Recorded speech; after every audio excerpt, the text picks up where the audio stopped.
Praise the Lord. Okay. So hindi ko na kayo patatayuin. Gusto kong buksan natin ang ating magiging teksto, ang ating magiging opening verses sa umagang ito, dito sa Book of Luke, chapter 1, verses 26 hanggang 38. Luke chapter 1, verses 26 hanggang verse 38. Ang context na ito ay patungkol sa ating Panginoon, or tinatawag sa English, birth of Jesus foretold. Okay? So, babasahin ko sa Tagalog. Sa verse 26, ang sabi, nang ika-anim na buwan nga'y sinugo ng Diyos ang Anghel Gabriel sa isang bayan ng Galilea, ngalay Nazaret. Sa isang dalagang mag-aasawa sa isang lalaki na ang kaniyang ngalay Jose, sa angkan ni David, at Maria ang pangalan ng dalaga. At pumasok siya sa kinaroroonan niya at sinabi, magalak ka, ikaw na totoong pinakamamahal, ang Panginoon ay sumasa iyo. Tatapot siya ay totoong nagugulumihanan sa sabing ito at iniisip sa kanyang sarili kung ano ang bati kaya ito. At sinabi sa kanya ng anghel, huwag kang matakot, Maria, sapagkat nakasumpong ka ng biyaya sa Diyos.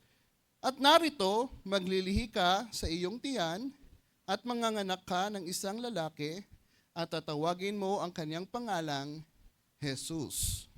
Siya ay magiging dakila at tatawaging anak ng kataas-taasan, at sa kaniya ibibigay ng Panginoon Diyos ang luklukan ni David na kaniyang ama. At siya ay maghahari sa angkan ni Jacob magpakailanman, at hindi magkakawakas ang kaniyang kaharian. At sinabi ni Maria sa anghel, paanong mangyayari ito? Sa ako'y hindi nakakilala ng lalaki. At sumagot ang anghel at sinabi sa kanya, bababa sa iyo ang Espiritu Santo at lililiman ka ng kapangyarihan ng kataas-taasan, kaya naman ang banal na bagay na ipanganak ay tatawaging anak ng Diyos. At narito, si Elizabeth na iyong kamag-anak ay naglihi rin naman ng isang lalaki sa kaniyang katandaan, at ito ang sa ika-anim na buwan niya, at na dati tinatawag na baog, sapagkat walang salitang mula sa Diyos na hindi may kapangyarihan. Amen to that. At sinabi ni Maria, narito ang alipin ng Panginoon, mangyari sa akin ayon sa iyong salita, at iniwan siya ng anghel. Let us say amen to the words of God. Amen. Hallelujah.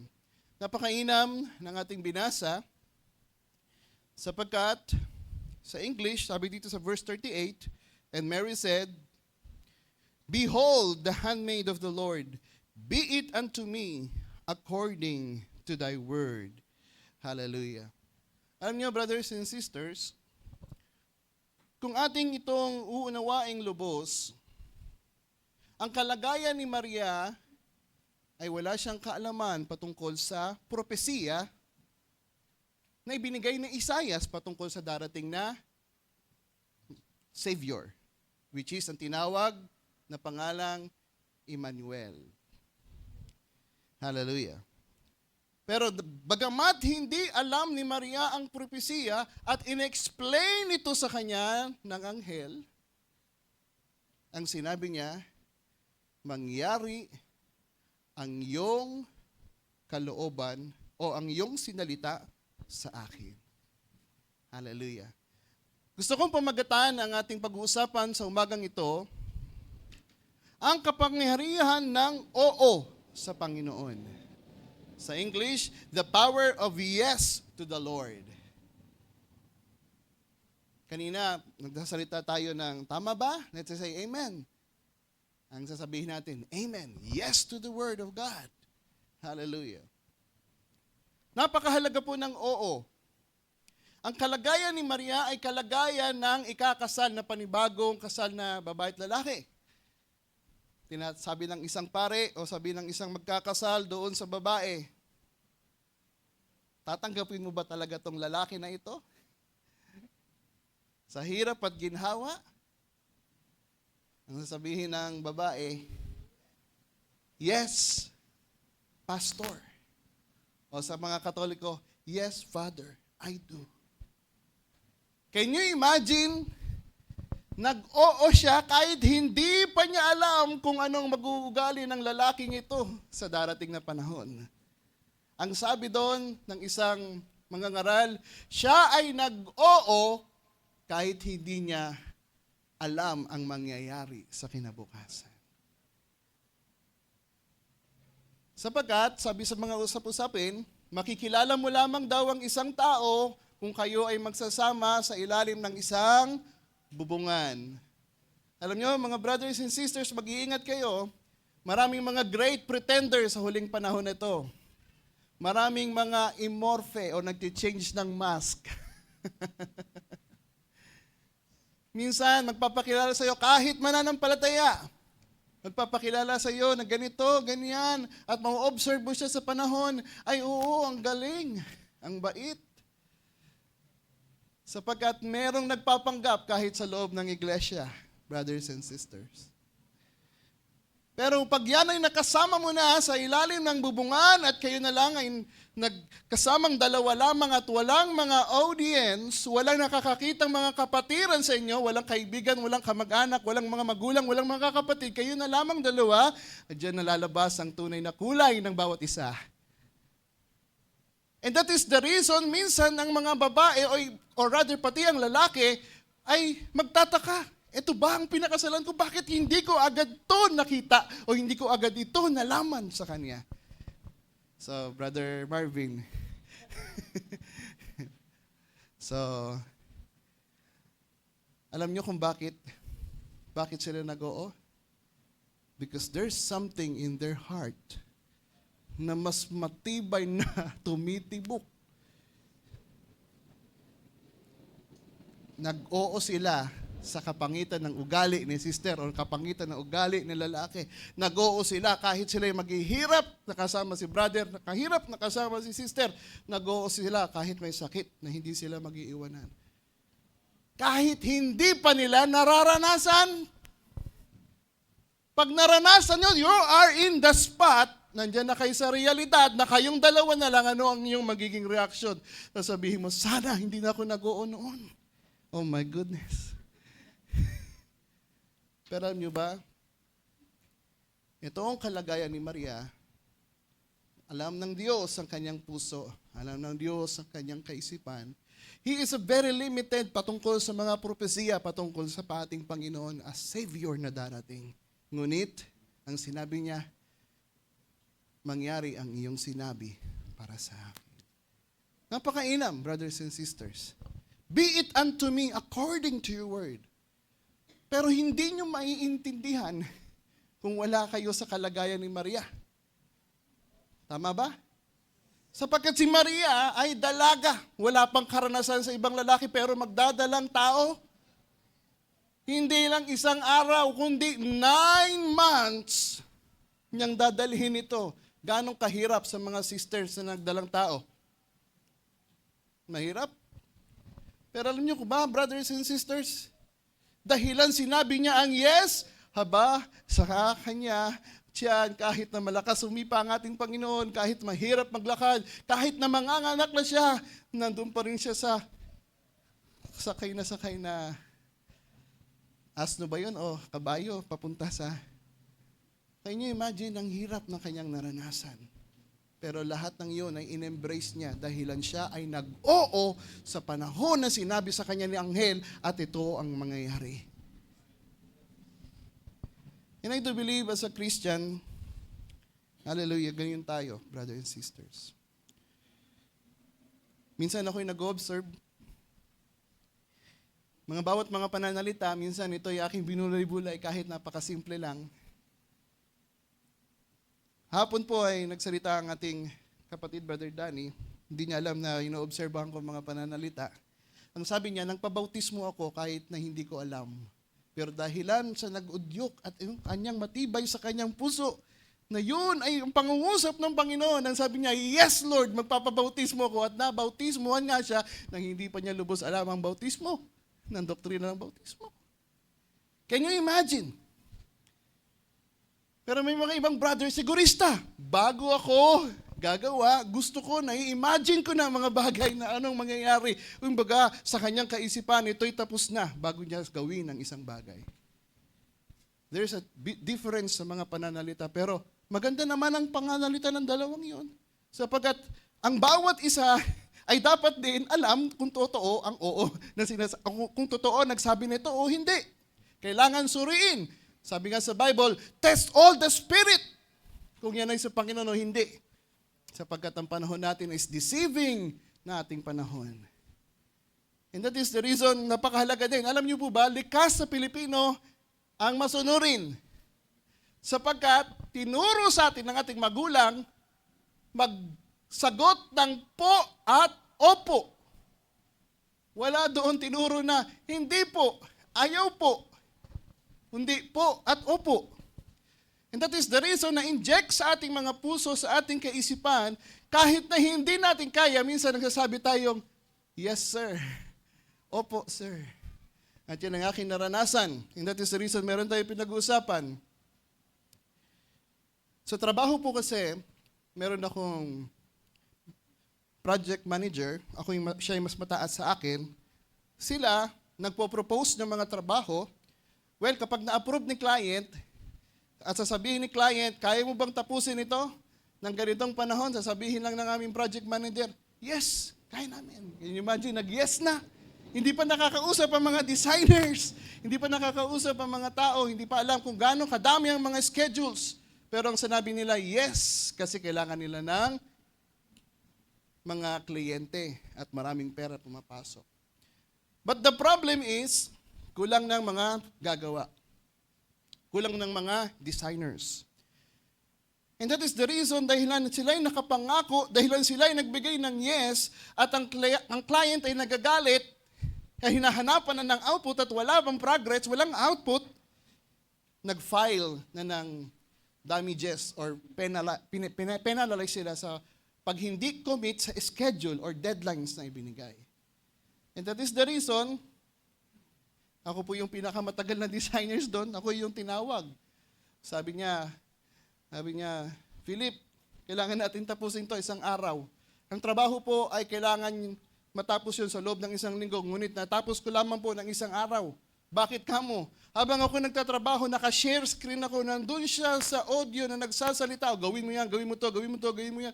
So umabot kami ng ilang oras, mula umaga hanggang alas 10 ng gabi, at pagkatapos namin doon, isabit namin yung una, ang sabi niya, bukas naman, ituloy mo ito. Ako naman, dahil lang empleyado, Pilipino na tinuruan magpo at opo, opo, yes sir. Tinanggap.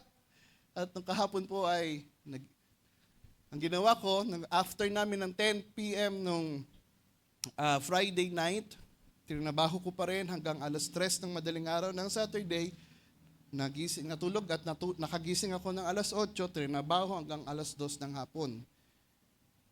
And that is the reason, sometimes, maganda rin na hindi mag-yes.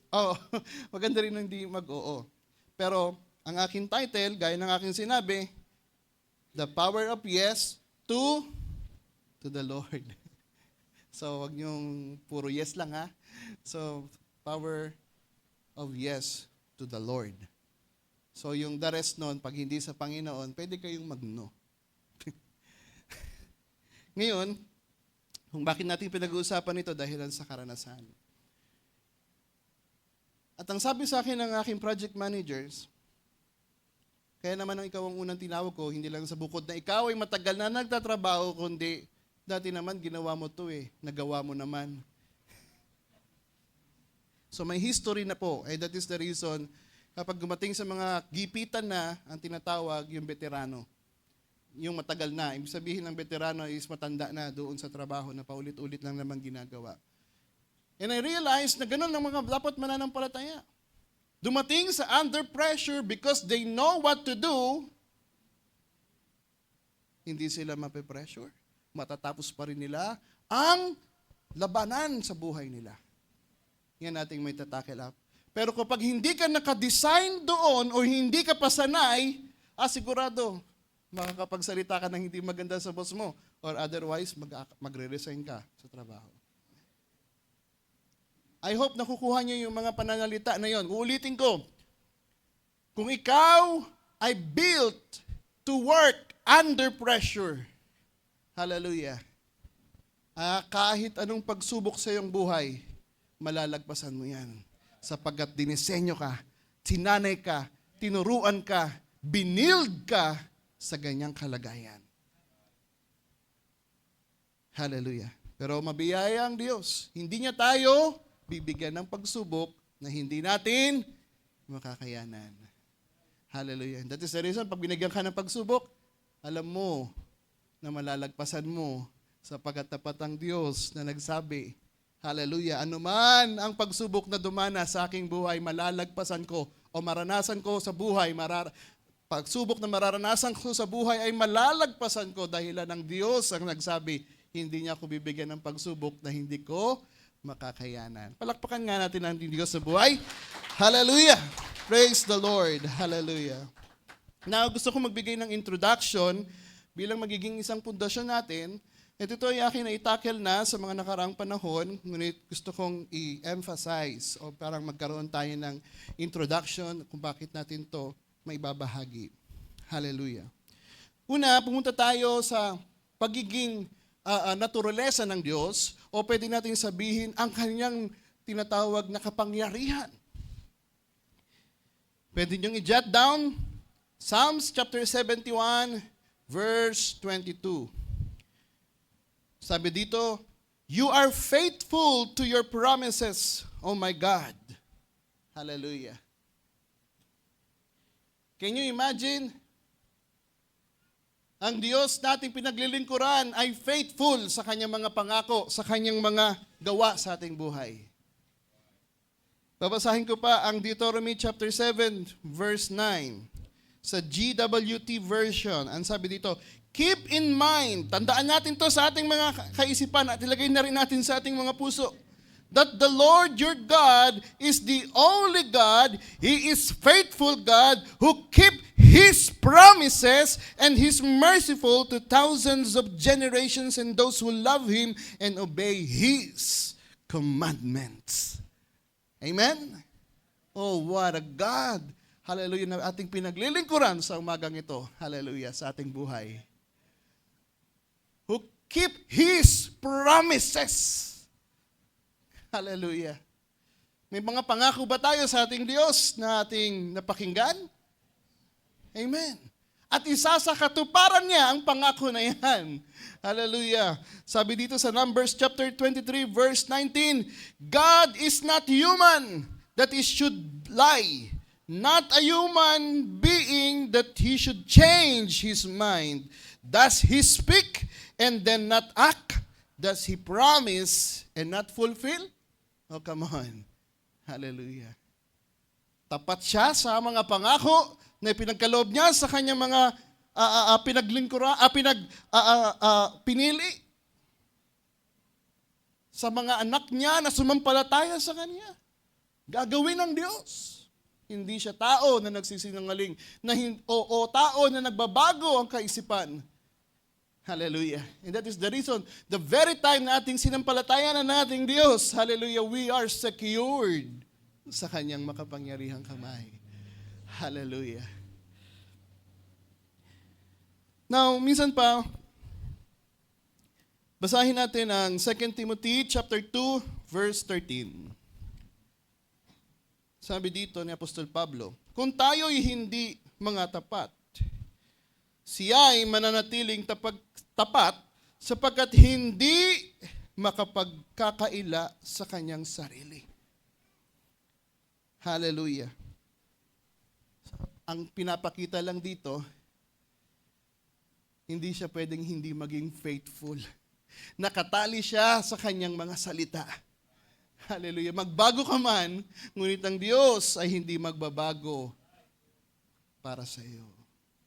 Hallelujah. Alam niyo, brothers and sisters, may connection nito patungkol sa propesiya at sa fulfillment. Ang Diyos, bago siya gumawa ng isang bagay o magsalita sa mga tao, mayroon siyang pinipiling mga propeta. Tama po ba? Sa Amos chapter 3, verse 7. Pero bawat mga propeta na magsasalita, dapat ang kanilang sasalitain ay exact words na sinabi ng Diyos sa kanila. Walang dagdag, wala ring bawas. Sapagkat nakasalalay dito ang pangalan ng Diyos na nagsalita sa propeta. Kapag ang propeta ay magsasalita na hindi sinabi ng Diyos, ang kaparusahan sa tao o sa propeta na yon ay kamatayan. Nakukuha nyo, mga brothers and sisters? No, i-condition ko lang inyong mga isip, hindi lamang nakapaloob ito sa mga propeta, kundi nakapaloob din sa mga bawat mga mananampalataya na nakareceive ng revelation na mula sa Diyos.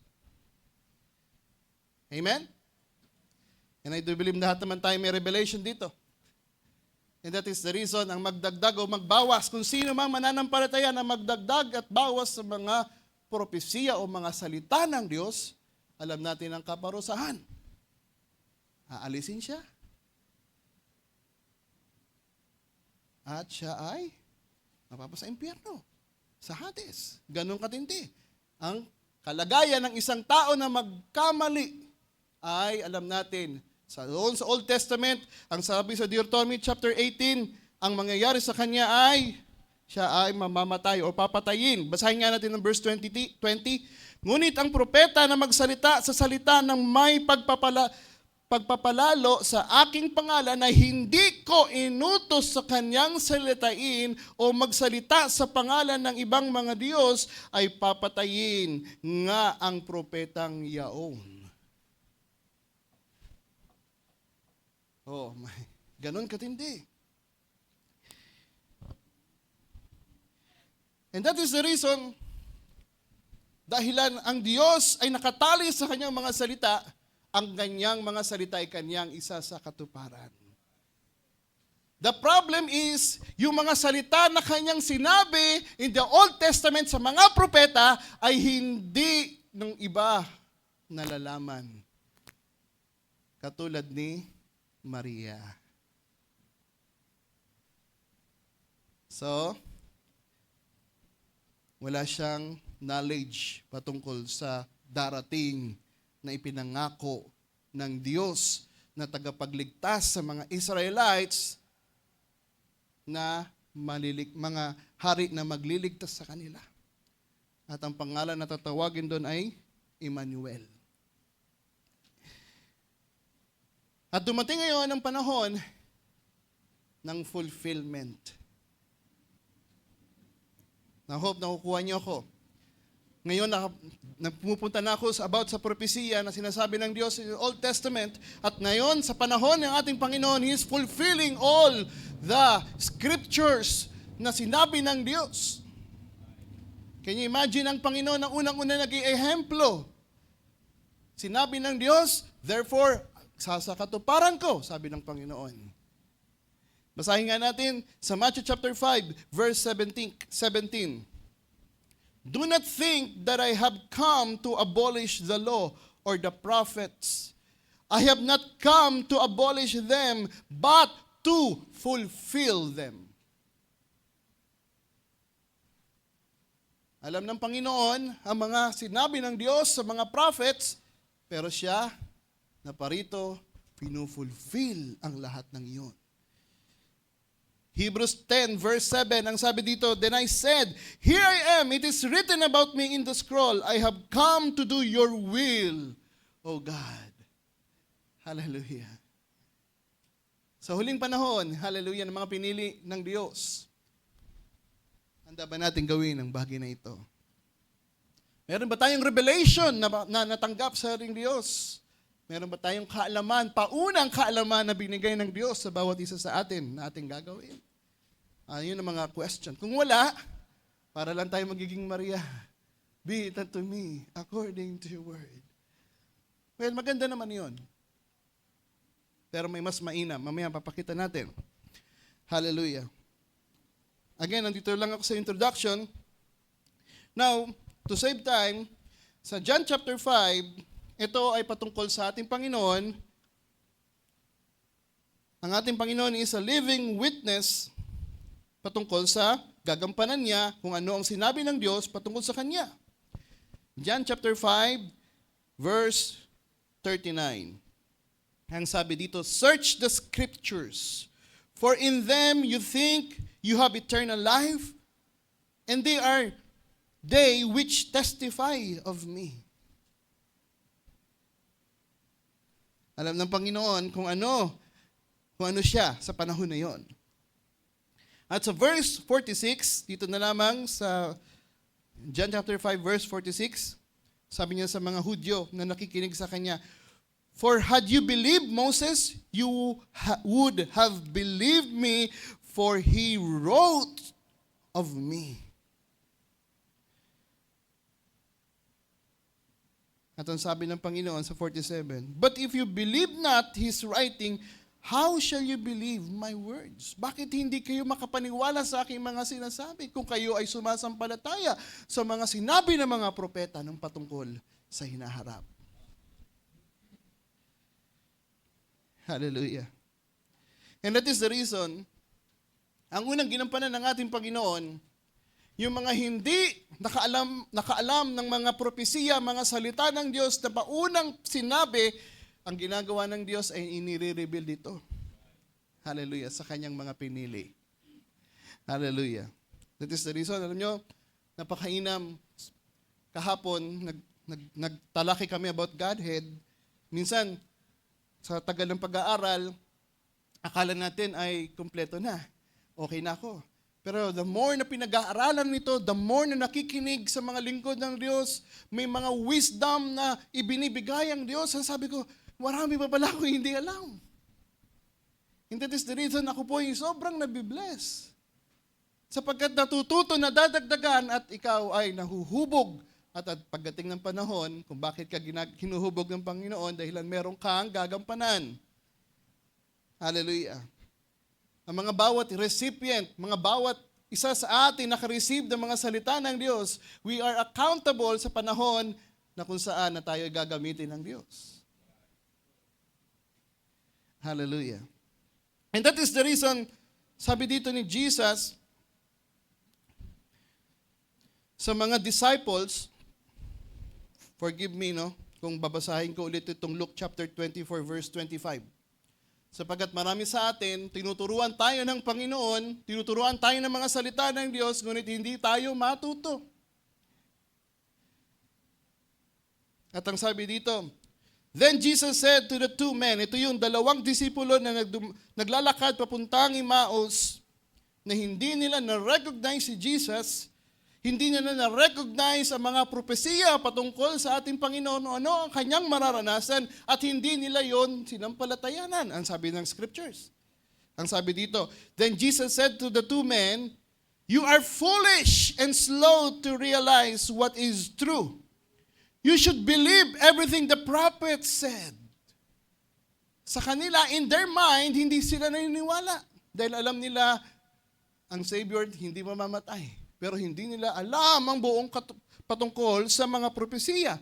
Ang sabi ni Jesus dito sa verse 26, the prophet said that the Messiah must suffer these things before he begins his time of glory. Then he began to explain everything that had been written about himself in the scriptures. He started with the book of Moses, and then he talked about what the prophet had said about him. Hallelujah. Salamat. Hallelujah. Dahil hindi niya hahayaan ang kanyang mga pinili na mga walang alam. Ihahayag pa rin ng Panginoon, hallelujah, sa kanyang mga pinili. Well, kung makarinig kayo ng mga masasakit na salita mula sa Panginoon, mapalad pa rin tayo sapagkat tayo ay kanyang Tayo'y mga mahal ng Diyos. Hallelujah. At ang sabi sa verse 44, to save time, Jesus said to them, "Remember when I was with you before, I said that everything written about me must happen. Everything written in the law of Moses, the book of the prophets, and the Psalms, ay kailangan mangyari ito sa Kanya. Sapagkat ang Diyos ay hindi tao na nagsisinungaling. Siya'y nakatali sa Kanyang mga salita, Kanyang sinabi, Kanya itong isa sa katuparan." Hallelujah. At ang sabi ni Jesus, verse 45, and Jesus help the followers understand these scriptures about Him. Jesus said to them, "It is written that the Messiah would be killed and rise from the dead on the third day. You saw these things happen. You are witnesses. You must go and tell people what they must change and turn. They must change and turn to God, which will bring them His forgiveness." Hallelujah. Hindi lamang tayo dito na umuupo at makikinig, kundi tayo ay tinuturuan upang alamin natin, hallelujah, ang Kanyang plano. Alam natin kung ano ang Kanyang kalooban at to know His wisdom para ito ay ibahagi sa mga tao upang sila ay mabago at pangalawa, sila ay maligtas.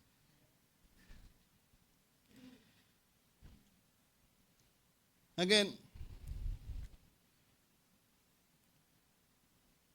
kung isa-sum up natin ito, sabi ni Jesus, sabi sa book of John, chapter 1, verse 17, "For the law was given by Moses." John 1:17. "But grace and truth by Jesus Christ." Ibig sabihin, ang mga propesiya ay sa mga prophets. Pero ang katotohanan, the reality at ang grace ay sa Panginoon. Nakuha ninyo? Old Testament and fulfilling reality, the truth is through Jesus Christ. Nakakuha nyo ng pinaka-foundation? Well, dito natin masasabi na totoo ang Diyos. Sapagkat, kung ano ang Kanyang sinabi, nangyari. Tama ba? Deuteronomy chapter 18. Di ba? Nakalagay doon. Paano malalaman ang mensahe ng Diyos ay totoo? Kapag ang prophets ay nagsabi at ang nangyari, totoo na iyon ay nanggaling sa Diyos. Alam niyo, brothers and sisters, maging tagapagbantay kayo na nagsasabi ng mga mananampalataya, "Thus saith the Lord," mag-ingat kayo. Sapagkat, alam natin kapag hindi nanggaling sa Diyos yun, sinalita niya, nagpapalalo lang yung taong yun. At alam natin ang kahatulan. Ang kahatulan ay sa Old Testament ay kamatayan. Dahilan nakalakabit dito ang pangalan ng Diyos. "Thus saith the Lord." And that is the reason sa John chapter 17, sabi niya, "In your name, ginawa ko ang lahat ng iyong patungkol sa iyong sinabi." Habing John chapter 17, sabi ng ating Panginoon, He finished the work patungkol sa mga sinabi ng mga propeta patungkol sa Kanya. Hallelujah. Now, nabigay ko na yung foundation. Ngayon, pupunta tayo sa ating topic. Yung ating title. Anong ating title? The Power of Yes to the Lord. Saan ko kayo nakuha ito? Pwede natin itong kunin sa book of 2 Corinthians then, chapter 1, verse 20. Sabi dito, "For all the promises of God in Him are yes." Can you say yes? Mahina. Can you say yes? Yes. Okay, be attentive. Okay. "And in Him, amen, unto the glory of God by us." Siguro, hindi pa nyo nakuha sa isang pagbasa. Basahin natin sa ibang version. "Certainly," God's Words translation, "certainly Christ made God's many promises come true." Ulitin ko. Certainly, Christ made God's many promises come true. For that reason, because of our message, people also honor God by saying, Amen. Ayun pala. And that is the reason ang Panginoon, mula pa lang nung una, alam niya na, anong sabi niya? Yes, O God, not my will be done, but your will be done. Alam niya na kung ano ang gagawin niya. Kahit na namang dumating hirap sa kanyang buhay, dahilan siya ay nag-yes na lagpasan niyo ng Diyos. Nung siya ay nanghihina, nandun siya sa Gethsemane, dumadalangin at umiiyak. Ang sabi doon, ang kanyang luha ay parang dugo sa sobrang hirap. O ang Diyos ay nagsugo na anghel upang siya'y palakasin. Oh my. Upang maisakatuparan niya ang layunin ng Diyos. And that is the reason, tatanungin kayo, meron ba kayong layunin na ibinigay ng Diyos? What is your purpose in life? Kung bakit ka nabubuhay hanggang sa ngayon, dahil may purpose ang Diyos sa buhay mo, brothers and sisters. Dahil kung wala ng purpose ang Diyos sa buhay mo, kunin ka na lang ng Diyos. Pero dahil meron kang layunin pa sa mundong ito, ano man ang hirap, ano man ang mga pagsubok na iyong mararanasan o madadaanan, daanan mo lang, lagpasan mo lang. Dahilan hiyan, hallelujah, ay hindi makakapagpahinto sa iyo. Sabi ng Diyos sa Isaiah chapter 46 verse 10, my purpose will prevail. And I will do everything, anything, all my pleasure to do it. Hallelujah. That is the God na nagsasalita. Gagawin niya. Sa ibang translation, napakaganda. Gagawin niya ang lahat, anything, everything, para mangyari. Ang layunin niya ay mangyari. Hallelujah. And I do believe ang bawat isa sa atin may purpose ng Diyos. Now, babalik tayo sa ating topic. Ang ating topic patungkol dito sa Luke chapter 1, verse 38. Si Maria ay walang patungkol sa mga salita ng Diyos. Sounds familiar? Sino ba sa inyo maraming kalaman na patungkol sa mga salita ng Diyos? Taas ang kamay. Sabi ko nga, akala ko marami na akong naaral. Yung pala, habang nagtuturo ang ating mahal na pastor kahapon, wala rin akong alam. Para akong bata na tinuturuan na walang alam. Sapagkat ang learning ay hindi nagtatapos sa isang panahon lamang. Ang learning ay lumalago, growing, unto hanggang sa dumating ang Panginoon. Hallelujah. Praise the Lord. Si Maria, ang ugali niya, lagi siyang, yes, Lord. Be it unto me. Ano yung sinabi mo? Yan ang sabi ng Diyos. Sabi ng anghel, yes, O God. Mangyari sa akin kung ano ang iyong nais para sa akin. Sino bang gusto ng ganyan? Praise the Lord. Yes. And that is the reason, mapapansin natin ang kaniyang attitude toward God's Word or toward Jesus' Word. Sapagkat alam natin, ang ating Panginoon, sabi sa John chapter 5, sinasalita ko ang mga bagay na ito na hindi mula sa akin, kundi ang Ama na siyang nagturo at ang siya nagsasabi upang sabihin ko lamang, He is a prophet on His age. Kasi sasabihin lang niya kung ano ang pinapasabi ng Diyos, gagawin lang niya kung ano ang gagawin na pinapagawa sa kanya ng Diyos. Kaya nga tinanong siya ng mga tao at saka ng alagad, sino ka baga, Panginoon? Sabi nila, you are the prophet. See? So alam natin na ito, mga brothers and sisters, gusto ko lamang magkaroon ng sa inyong kaisipan na si Maria, ang kanyang attitude, alam natin, limitado siya patungkol sa mga salita, sa mga propesiya ng ating patungkol sa ating Panginoon, ngunit ang kanyang attitude ay always, yes, O God. Yes, Lord. At ang sabi dito sa, alam naman natin itong istorya na ito, no? Sa John chapter 2. Siguro basahin nga natin ang John chapter 2. Ang John chapter 2 verse 1, ito ay patungkol sa miracle na ginawa ng Diyos, na ginawa ng Panginoon. Sabi dito, basahin natin, 2 days later, there was a wedding in the town of Cana in Galilee. And Jesus' mother was there. Jesus and his followers were also invited. At the wedding, there was not enough wine. So Jesus' mother said to him, sabi ng Maria, they have no more wine. Sinabi niya to kay Jesus. At sabi ni Jesus, Jesus answered, dear woman, why are you telling me this? It's not yet time for me to begin my work. But his mother said to the servants, do what he tells you. Sabi niya sa mga servants, wala kayong option, kundi yes. Kung anong sabihin ng Panginoon, sinabihin ng ating Panginoong Jesus, sabi ni Maria, sa kanyang mga servant, sabihin niya lamang, yes, Lord. Ang sinabi ni Jesus, patungkol natin, there were 6 large stones water pots, there that were used by the Jews in their washing ceremonies. Each one held about 20 or 30 gallons. Jesus said to the servants, fill the water pots with water. So they filled them up. So, ang ginawa nila, yes, ginawa nila. And they filled them to the top.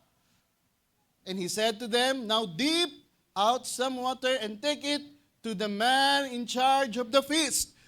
So mga servants, yes, Lord. So they did what he said.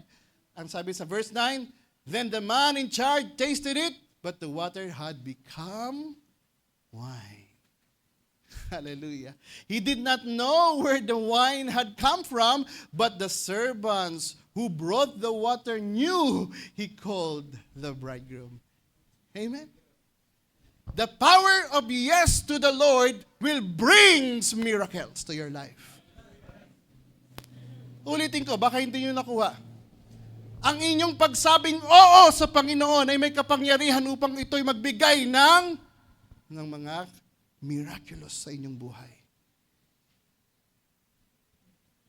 Tandaan niyo yan, brothers and sisters.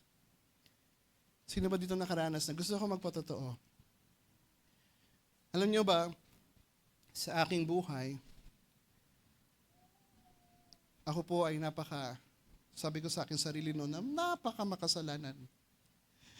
Kasi nakaalam na ng katotohanan, nakapakarinig na ng mga salita ng Diyos, pero dumating ang pagsubok, instead na malagpasan, nag-rebel sa Diyos.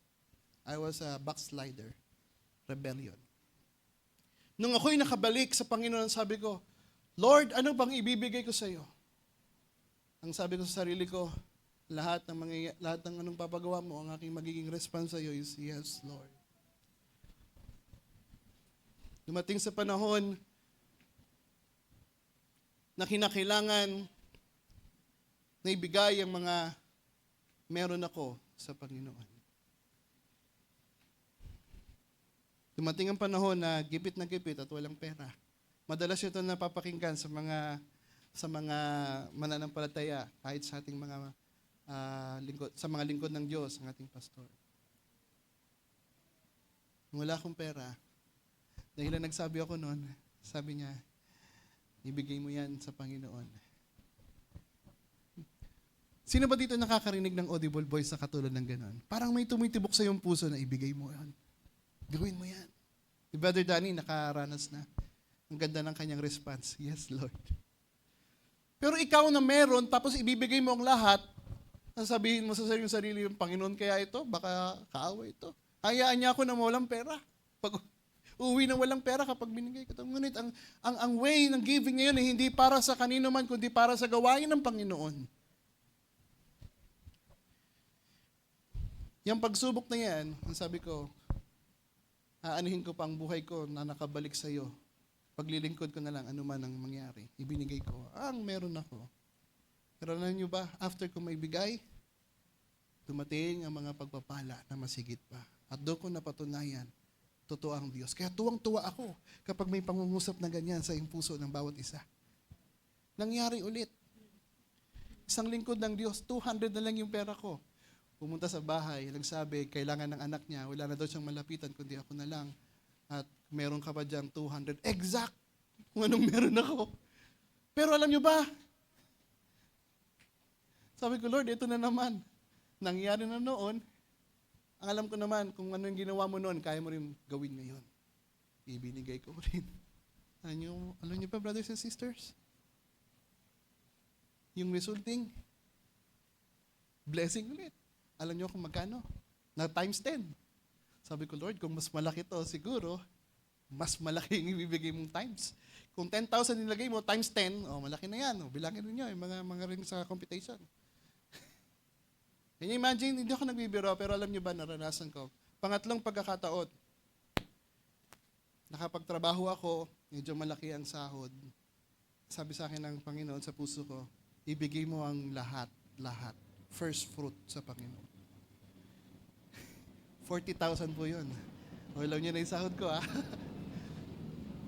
40,000. Sabi ko, yes, Lord. Binigay ko yon sa ating mahal na Pastor Nonoy noon. Ang sabi niya, ba ito? Ang laki nito. Ibibigay niya sa akin the rest. Ito lang daw kailangan niya. Sabi ko, hindi po. Dahilan yan, may nangusap sa akin, sumusunod lang ako. Wala po sa akin yan. Sabi ko, sanay na kaming wala eh. So, doon ko nasanayan ang aking puso sa pagsunod. Pero alam niyo po ba, pagkatapos nun, hindi matagal na panahon na ibalik din at mas marami pang nabalik. Can you imagine? The reason kung bakit sabi natin, kung ano ko ngayon, dahilan ito sa panahon na ako nagtanim noon. Dati, nakakapag-awit sa Panginoon. Pero my desire is to honor Lord. Sabi ko, Lord, wala na akong ibang gagawin sa mundong ito, hindi paglingkuran ka. Dati na akong nahiwalay, ngunit ibinalik mo ako. Ano pa bang maibibigay ko sa iyo? Sabi sa akin, maglingkod ka sa anong paraan. Gusto ko pong umawit, pero hindi ako marunong umawit. Dahil nung bata ako, mahilig akong makinig. At dumating ang pagkakataon, sabi sa akin ng isang kapatid, sige, mag-practice ka para mag-song lead. Sasabihin ko sa inyo, yung unang kanta ko ay hindi talaga magtama ang nota. Ang tinig sa nota. Ni-record po pala. Nung aking pinakikinggan, ako ba to? Bakit to ko? Pero alam nyo ba, brothers and sisters, the reason kung bakit naging marunong umawit, pero dahilan sa may desire ka sa Panginoon, at nang sabi ka, ano man ang iyong panais sa akin, you always say, yes, Lord.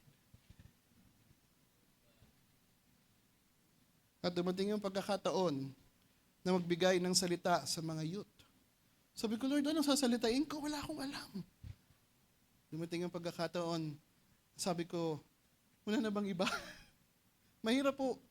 Na pag hindi ka bihasa. Sa unang stage, kapag ni-require ka ng Diyos, pag wala kang karanasan, ang sasabihin mo, nonsense, hindi yan totoo, kasi walang ganyan na bagay na gagawin para sa iyo. Pero alam niyo po ba, sinusukat tayo ng Diyos. Kung gaano tayo nagtitiwala sa Kanya. Ang sabi ko lang, sige, yes. Pero the very time na lagi ako nag-yes, patuloy niya akong minumold. At patuloy akong nag-grow. Dahil patuloy ako nag-yes sa Kanya. Hallelujah. That is the reason. Dati natakot kumanta, hindi marunong, nakakaawit ngayon. Dahilan na mahirap, dati na mahirap mag-share, pero ngayon nakakapag-share. Pero bakit? Dahilan ang aking ginawa noon, ang sabi ko, yes, Lord. I hope na kukuha nyo ang bagay na ito. Sa magpapaumpisa, mga bagong mananampalataya, ang unang magiging attitude natin, hindi pa natin alam ang buong scriptures, pero kung alam natin na pinangungunahan tayo ng banal na Espiritu at ang pangunguna niya ay alam mo naman ay para sa iyong ikabubuti, ang iyong maging attitude. Yes, Lord. At makikita mo ang resulta. Well, sa umpisa, a forming stage, hindi mo maintindihan, napakahirap, mahirap tanggapin, katulad ni Maria. Nagbubuntis siya. Siguro habang siya naglalakad doon sa kanilang daanan, maraming nagtutuya sa kanya. Pariwara, yung babae na yan. Can you imagine? Habang nadala-dala niya yung sinapupunan natin, Panginoon, marahil nahirap maglakad dahil first time niya. That is a forming stage. Pero nung ito'y napagtagumpayan niya, hallelujah, yung kanyang attitude, sabi niya sa mga servants, okay, ano man ang sabihin niya, sabihin mo, yes lang ha. and miracle happens. The reason kung bakit tayo naligtas, dahilan merong Maria na nagsabi, yes, Lord. Kung walang si Maria, siguro hindi tayo maliligtas. Paano isisilang ang Panginoon? Hallelujah. Marahil sa inyong pag-yes, hindi nyo pa naiintindihan, pero by and by, maiintindihan ninyo. Hallelujah. At kayo magpapasalamat na lamang. Oh, hallelujah. There's a power of yes. Minsan pa, ang bilis na ng oras, matatapos na ako. Wala pa ako sa kalahati. Forgive me. Pero magmamadali na lamang po ako. I believe na nakuha nyo na yung pinaka-bottom line. Hallelujah. Minsan pa, magbibigay ako ng mga talata. Isang bagay na kung gusto natin ma-secure ang ating future. Sino bang gusto ng ma-secure ang iyong future? O baka hindi nyo makayanan ito. Handa na po ba kayo? Sino ba dito may mga trabaho na mahal ninyo? O mga bagay na mahal ninyo? Pag yan kaya hiningi sa inyo ng Diyos, kaya mo bang ibigay? You want security? Sabi nyo, you want security? Yes. Basahin natin siguro. Maganda muna basahin natin ang rewards bago muna ang mga pangyayari. Okay lang ba yon? Kasi maganda muna yung magandang balita saka yung medyo hindi maganda saka na yung maganda. No? Sabi dito, Genesis chapter 22, patungkol kay Abraham. Sabi sa verse 16, the angel said,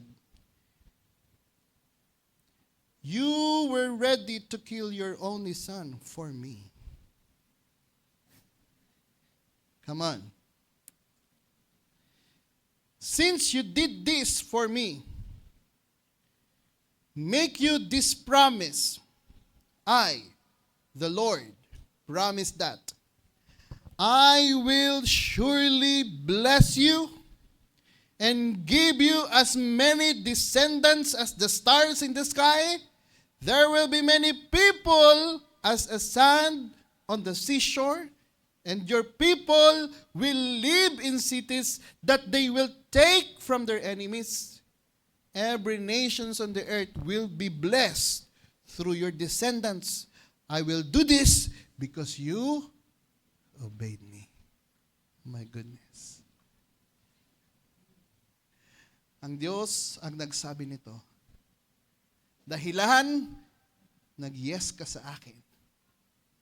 Dahilan, ibinigay mo ang pinakamamahal mo sa akin. At hindi ka nagdalawang isip. Ang sinabi mo, yes, Lord. Basahin nga natin, alam natin ang storya nito patungkol kay Isaac na i-offer ni Abraham sa Genesis chapter 22, verse 1. Ang sabi dito, after these things, God decided to test Abraham's faith. God said to him, Abraham. And he said, yes. Then God said, take your son to the land of Moriah and kill your son there as a sacrifice for me. This must be Isaac, your only son, the only you love. Use him as a burnt offering on one of the mountains there. I will tell you which mountain. At ang sabi sa verse 3, hindi natin narinig yung yes, Lord, ni Abraham, pero ang kanyang ginawa, in the morning, Abraham got up and saddled his donkey, and he took Isaac and two servants with him, cut the woods for the sacrifice. Then they went to the place where God told them to go. Alam naman natin ang naging storya. At nung papatayin niya na, at ang sabi dito, dahilan, hindi mo ipinagkait ang iyong pinakamamahal, uulitin ko ang reward. Ang reward is security sa iyong buhay, sa iyong pamilya. At hindi lamang sa iyong pamilya, kundi pati sa mga darating na henerasyon ng iyong pamilya. I will do this, sabi ng Diyos, sapagkat sinunod mo ako. Pero mahirap po ibibigay mo ang iyong pinakamamahal. Mahirap po na ibigay ang bagay ng isa sa tinetreasure mo sa iyong buhay. Pero kung gusto mo ng security, kapag nangusap ang Diyos, you say yes. Just to make it sure na ang Diyos ang nagsasalita, the only you put your yes ay sa Diyos lamang, sa ating Panginoon lamang. And that is the reason, yung aking mga patotoo, dahilan alam niya na ibinigay ko ang lahat. Madali lang yun. Magkano? 200. Sumunod, magkano? Hanggang sa 40,000. Naibigay ang lahat. Sapagkat nasanay na sa maliit. Pero the very time, hallelujah, the reason kung bakit ang trabaho ay nariyan, because of mga bagay na aking nagawa noon. If you want to secure your future, your finances, hallelujah, unahin mo muna ang Diyos. And sabi sa John, or sa Matthew chapter 6, in all these things shall be added unto you. Hallelujah. If you put say to the Lord, there is a power na mangyayari sa iyong buhay. At alam niyo, minsan, mahirap kapag nandun ka na sa point na walang-wala ka na. Pero yun ang gusto mangyari ng Diyos. Tandaan natin yung mayaman, matalinong mayaman, ang nirequire lang ng Diyos, iisa na lang. Sabi ni nating brother, okay na, isa na lang ang problema.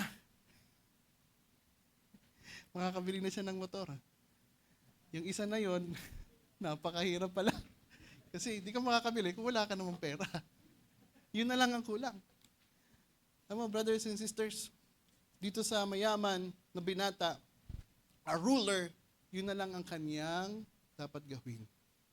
Ibigay ang iyamanan sa mga dukha, ay ipagbili at ibigay ang pinagbilian sa mga dukha, sumunod ka sa akin. Can you imagine? Ang nire-require talaga ng Diyos sa mga susunod sa Kanya ay ikaw ay dapat mawalan. Mawalan ng alin? Mawalan sa iyong sariling kalooban at ang kalooban niya ang mangyari sa iyong buhay. Hindi naman i-require ng Diyos yan pag hindi mo kaya. Tandaan mo yan. Umpisahan ka niya sa mababa. Pero sino bang nakaranas niya? And I'm here, testifying na nangyari ang bagay na yun. Alam niyo, brothers and sisters, meron pang isang talata na gusto kong ibigay, napakabilis, baka meron pang pagkakataon sa ibang pagkakataon natin itong pagbigyan. Sino ba dito ang nakakaalam patungkol sa babaeng balo sa panahon ng famine, sa panahon ng walang-wala na talaga sila? At ang sabi nila, ito na lang ang harina, ito ang langis. Kapag ito ay binigay ko sa iyo, kami ay wala na, kami ay mamamatay na. Ito na lang yung last meal namin. You want to secure?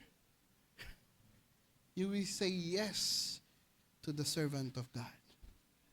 Dahil yung servant of God, magsasalita lamang yan kung ano ang pinapasabi sa kanya ng Diyos. Basahin nga natin ang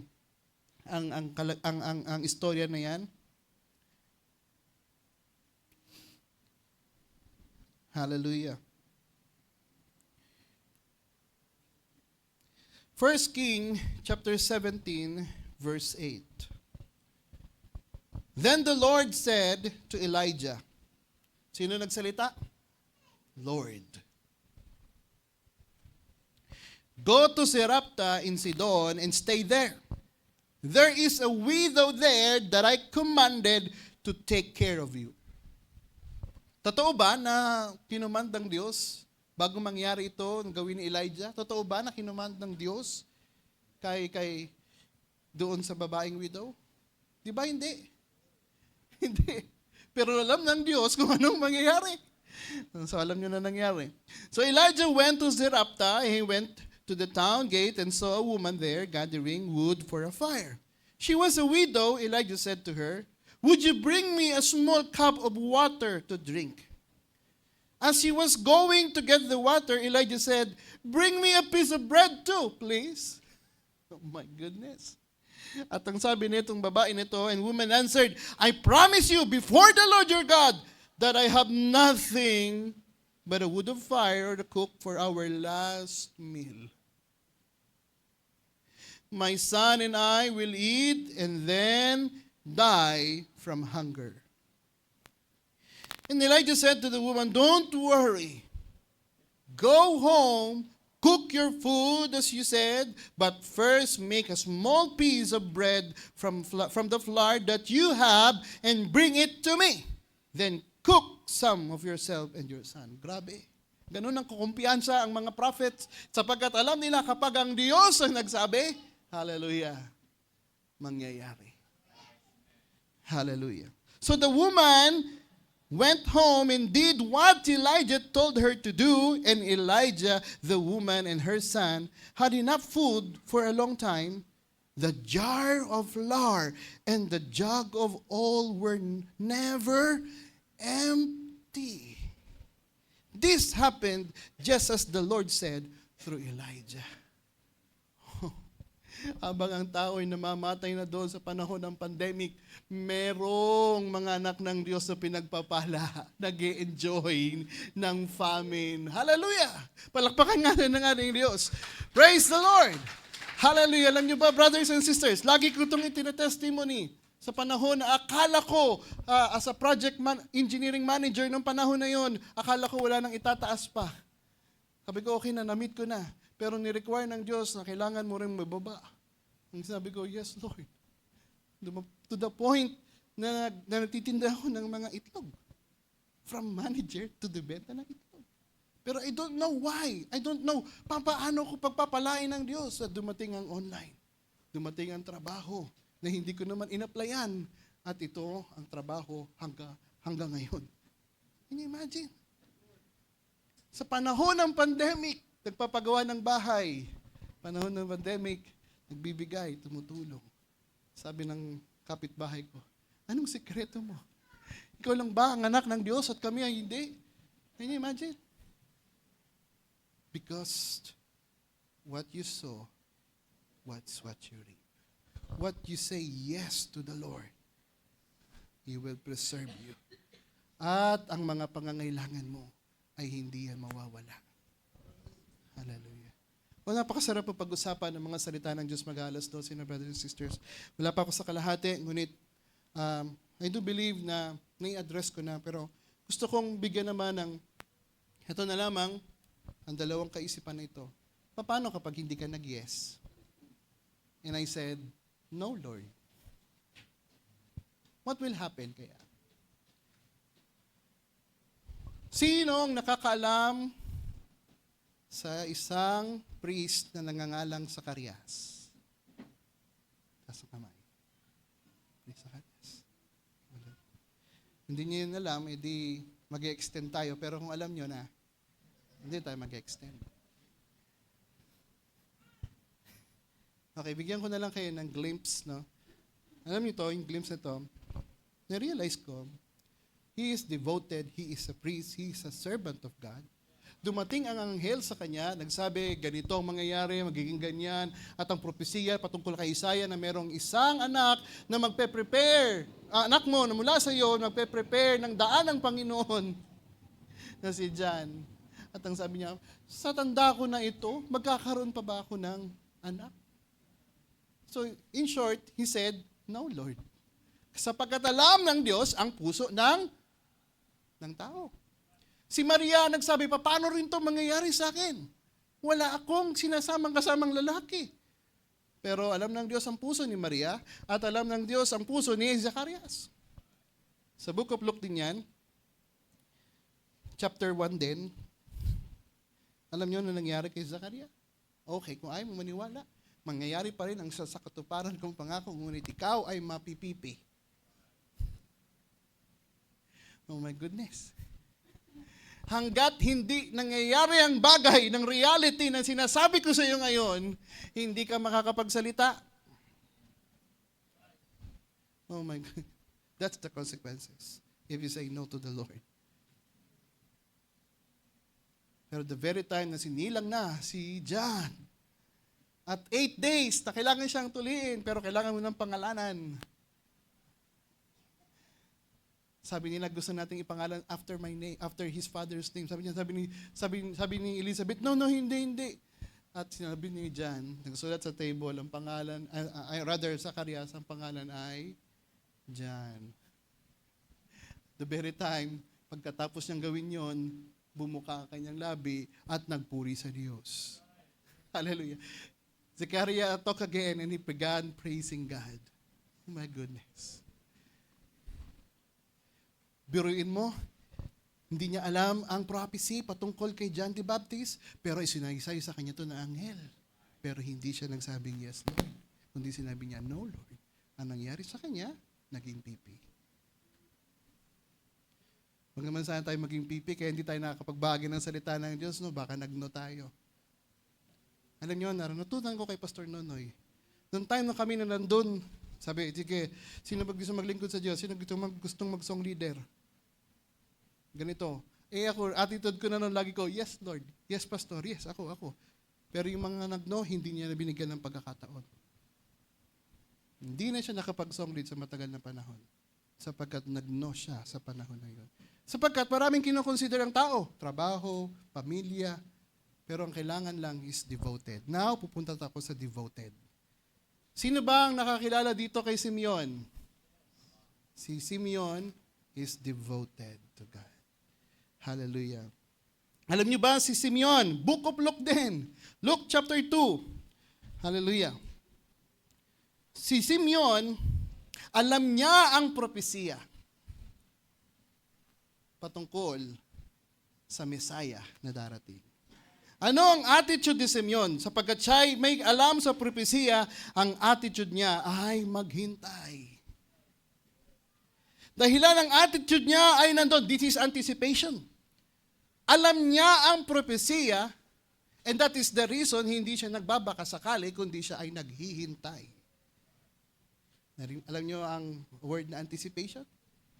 Basahin natin. A man named Simeon lived in Jerusalem. He was a good man, who was devoted to God.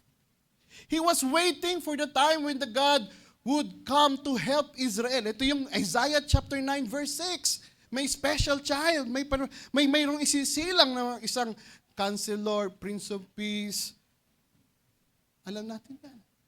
At ang ginagawa niya ay naghihintay. Basahin natin pa. Next verse. And sabi dito, the Holy Spirit was with him. The Holy Spirit told him that he would not die before he saw the Messiah from the Lord.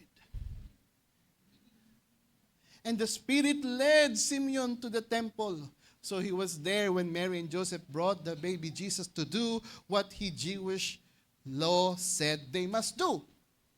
Simeon took the baby in his arms and thanked God.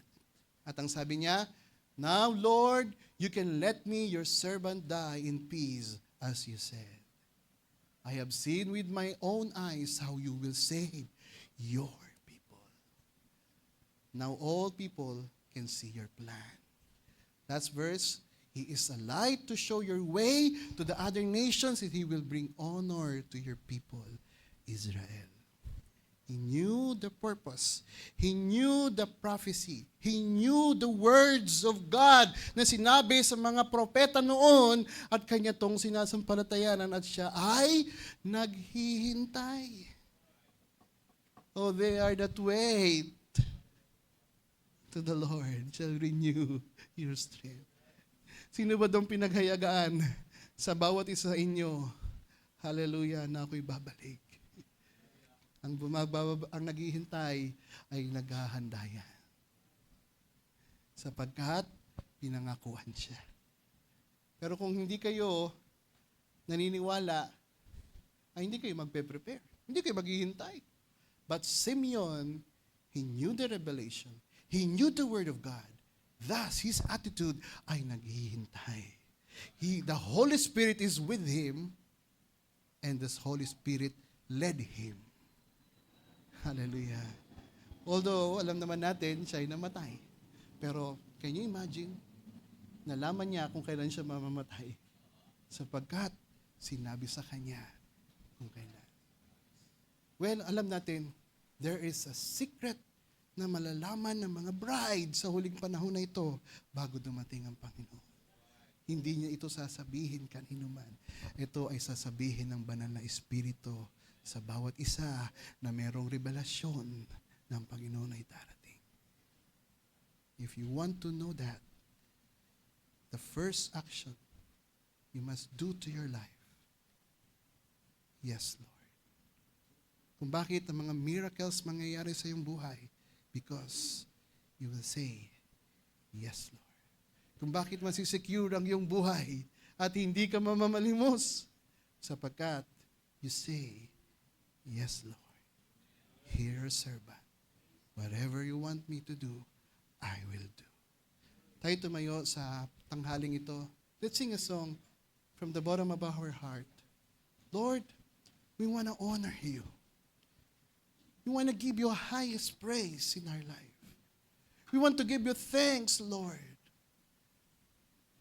We want to lift you up high in my life. I want to see your way, not my way. But your will ang siyang mangyari sa iyong buhay. Not only for the security of your life, but for the purpose na kanyang sinabi sa bawat isa sa iyo. Ang mga material things na lang lahat ng mga yan, lahat yan ay mawawala. Ang mapapreserve lang, ang mananatili lamang hanggang habang tayo nabubuhay. Walang iba kundi ang mga salita niya, mga pangako niya. Heavens and earth will pass away, but my words shall never pass away. Hallelujah. I will do everything what I have promises to you. Do not worry kung ikay nahihirapan sa panahon mo ngayon. God's the one who promises. Na sabi niya, pagpapalain tayo. Hallelujah, pagpapalain niya kayo. Hallelujah. Hindi niya tayo pababayaan. Oh Lord, yes Lord. Simpleng paksa, madalas nating napapakinggan. Ngunit, kung ito ay ating siseryosohin sa ating buhay, sa bawat araw ng ating buhay, bago tayo gumawa sa araw, bago natin ibuka ang ating mga mata sa umaga, oh Lord, have your way. Not my way, but have your way. Oh, hallelujah. Let's sing a song from the bottom of our heart. Hallelujah. Meron kayong consecrations, meron kayong mga nais sa Diyos, isa lamang ang hinahanap niya, lumapit kayo na may buong pananampalataya sa Kanya. Ano man ang Kanyang ipapagawa, sasabihin lang natin, yes, Lord. Oh, hallelujah. Hallelujah. Remember this. Kung mga bagay lamang ay kaya nating ibigay ang lahat. Ngunit tandaan natin, the most important thing above all the material things is your life. Bakit tayo magiging pagpapala? Bakit tayo pagpapalain? The reason, hallelujah, kung ang Panginoon ay binigay niya ang buhay sa bawat isa sa atin upang tayo ay maligtas. The requirement, hallelujah, upang tayo ay lubos, hallelujah, na makasumpong, hallelujah, ng kataas-taas ang biyaya ng Diyos, kapangyarihan ng Diyos, kapag ang iyong buhay naman ay ibinigay mo sa Kanya. Wala nang hihigit pa, hindi kayamanan, kundi ang buhay ang nire-require ng Diyos, ang iyong puso, ang iyong kaluluwa, ang iyong lakas, ang lahat ng sa iyo. Ang kailangan lang niya marinig, oh yes, Lord. Dahilan wala na ako sa aking sarili na nire-reserve ang aking magiging attitude towards to you, God. Yes, Lord, to your word. Yes, Lord. Ano man ang iyong nais ipagawa sa akin, what I'm going to say, Lord, yes, Lord. Mahirap man, yes, Lord. But alam namin, mayroong forming stage at alam namin, hallelujah, na hindi mo kami pababayaan, iiwanan. Hallelujah. Dumating ang panahon na si Joshua ang pinili ng Diyos upang mag-lead sa Israelites. Kung si Joshua lamang ay kukumpara kay Moses, si Joshua ay napakabata patungkol kay Moses. Ngunit ang sabi ni Joshua, yes, Lord. At ang kanyang ginawa, sumunod siya kung ano ang nais ipagawa ng Diyos sa kanya. Ngunit ang sabi ng Panginoon Diyos sa kanya, just take courage. Be brave and take courage. Because kung paano ko kay Moses, ay ako rin ay sasa iyo. Hindi kita pababayaan, hindi kita iiwan. Hindi ikaw ang gagawa niyan, kundi ako ang gagawa niyan. But the only requirements that you have to do, you say, yes, Lord. The very time na marinig yan ng Diyos sa iyo, sa iyong puso, sa ngayong oras, miracle will happen. Hallelujah, ang mga pagpapala ay darating.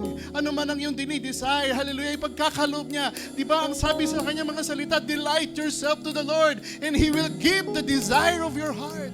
Hallelujah. O unahin mo lamang siya sa iyong buhay. Patutunayan niya kung sino siya. Hallelujah sa iyong buhay. Oh, hallelujah. Father God in heaven, we would like to thank you this morning, Lord, for the word na iyong pinagkaloob sa amin. Alam namin, O Diyos, ito, Panginoon, ay magbabago sa aming buhay. The very time namin sinuko ang lahat, ang aming buhay, at kami ay nag-yes sa iyong mga salita, O Lord. Ang iyong kalooban ay mangyari, Panginoon, gaya ni Maria. Be it unto me according to your word. Hallelujah. Alam namin, Panginoon, change will come. The desire of our heart ay ipagkakaloob, Lord. At alam namin, O Diyos, dahilan ikaw, Panginoon, na nagsusubok sa bawat isa. Alam mo, Panginoon, ang bawat isa nagkulang.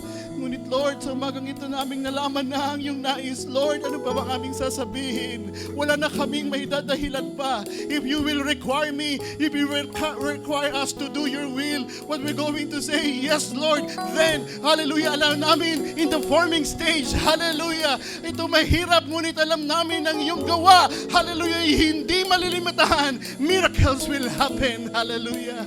The provisions sa lahat ng aming pangangailangan ay will provided, hallelujah, will provide of you, O God.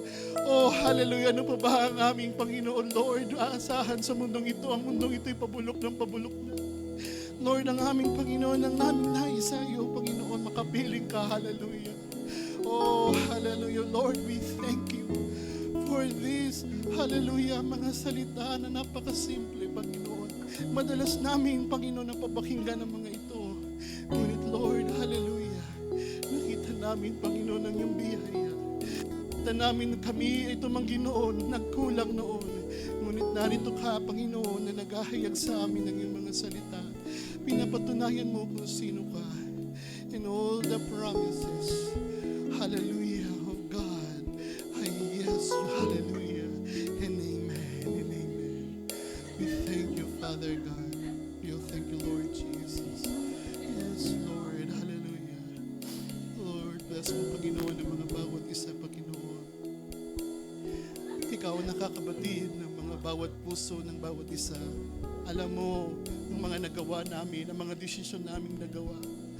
Hindi namin ito may kakaila sapagkat alam namin, Panginoon, there is a consequences. Ngunit, Lord, ngunit ang biyaya mo pa rin ay mayaman na biyaya, Panginoon, na sumasagana sa bawat isa sa amin.